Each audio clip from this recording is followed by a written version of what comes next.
Welcome back to It's a Long Way Through. So it's been over 2 weeks. Haven't had a chance in the last 3 weeks probably to make too many videos. So felt like I needed to make one. And the only time I seem to have is the long 50-minute drive between camp and the dojo, my place of business.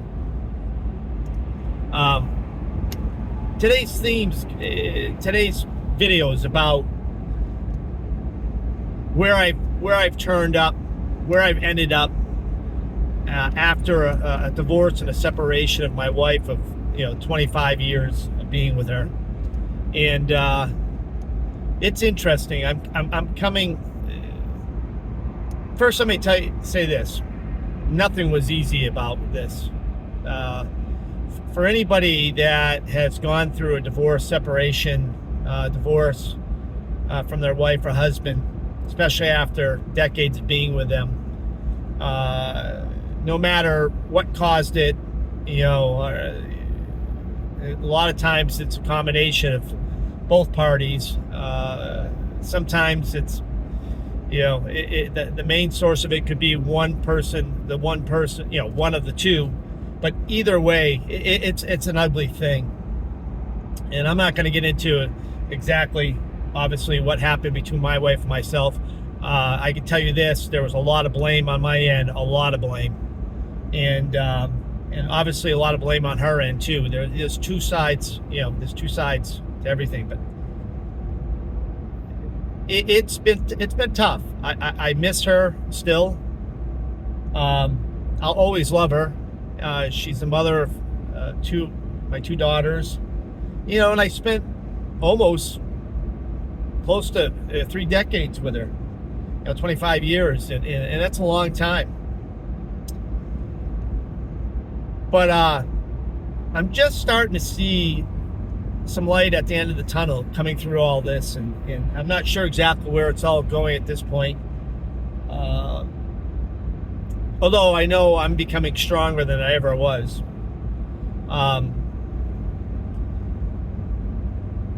But it's interesting. I'm sure that I've done so many things that make her mad, or she's still mad about, and she might not ever forgive me for.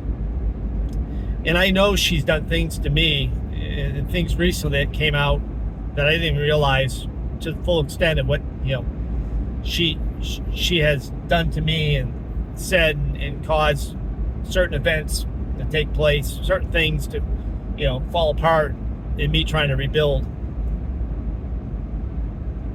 I don't know if she intentionally did it. Some people tell me she did, and some of these things, but I'll digress. Let me back up. So I'm not going to get into all those details. I guess what I'm trying to say is, it's crazy. After everything, how much I still care, and she's off with another man. She actually had, that relationship with that man started before our separation, divorce. I came to find out that things, there was a friendly relationship of them communicating. But anyway, that's not what this video is about. But my point is, she moved on. I can't ever see myself. I'm 57 this year. I just can't see myself in a serious relationship. I shouldn't say, never. I see myself possibly with the right person, right independent person, possibly a relationship where, I find somebody that likes to enjoy some of the things that I do, or not, vice versa, they do. We have some things in common. We like to share those things.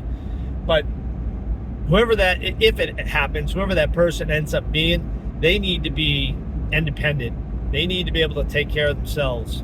I'm not suggesting that people shouldn't rely on each other if they're in a relationship.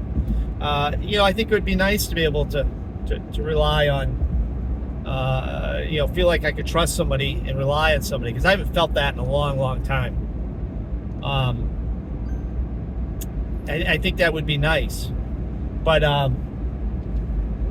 yeah, if that person ever comes along, they need to be able to take care of themselves, and if they need to lean on me to help them out once in a while, obviously, or just have an ear, have somebody to have a shoulder to lean on sometimes. Love to be that person. I'd love to have that back. But marriage,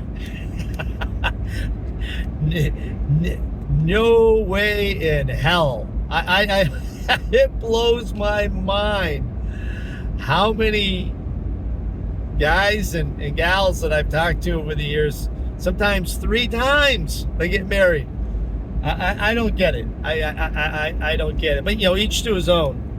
Maybe it's because maybe some of these people got divorced really, lots of different reasons. Maybe they got divorced when they were really young. Maybe that's a big part of it. Me being older could have something to do with it. A lot of different reasons, I'm sure. But with all that being said, I chose to. My wife and I sold the house that we lived in. She went her own way, and in a traditional manner. She, as far as I know, she's renting a home right now until she figures out what she's going to do. And I looked at renting and even buying another house, small house, but it's just so crazy expensive right now to do either one of those things. And we had a camp. We had a seasonal camp up at a campground up north where we live for years now, years and years. 30-foot travel trailer. We had a couple different travel trailers, but we upgraded to one back in 2021. A 30-footer, and after the divorce was settled, I kept the responsibility of the trailer. And this particular campground is you can stay up during the winter too. So I'm just about to complete my first time ever living at camp in a 30-foot travel trailer. And surviving a winter, one of the coldest, brutal winters that I can remember here in New England. And I've been in New England since the early 70s. I was born in Texas, but we moved up to New England. Actually, we moved up to New England in 1970, I think it was. This was a cold one, but I'll have a lot more to share about that, my experiences. But it's that part. There was a lot of adventure to it, and there were some worries to it. The other big thing that's happened here is Odin's probably sleeping right now. Yeah, he is. I got my boy Odin here, 2-year-old American Staffordshire Terrier. He's sleeping in the back seat right now. He's only been with me 2.5 weeks now. I think actually Monday was 2 weeks. What's today? Today's Wednesday, but what a sweetheart. Having a companion, somebody with you, because I've been by myself pretty much, especially this winter during camp since last October, because all the summer seasonals left. And it's pretty much been me and a couple other people that stayed up, but you don't see them during the winter. So having that companionship of a dog is, especially a dog that's very loving and caring, has been incredible. And I'll share probably more about Odin here in some other videos, because he's a sweet boy. Actually, Odin, he's not even moving. Yeah, so just wanted to update you. In videos past, I started out this whole channel with talking about moving up to New England after being born in Texas, and sharing some stories of my childhood. There's going to be more stories from my childhood. But we're going to be reflecting, we're going to be moving back and forth between childhood stories and life now, and just to give you kind of an overview of maybe how I ended up where I am now, based off some of my, growing up. I think we're all where we are in life now has a lot to do in some cases with how we grew up and things that happened in our past. So, yeah, that's it. Going through Covered Bridge right now.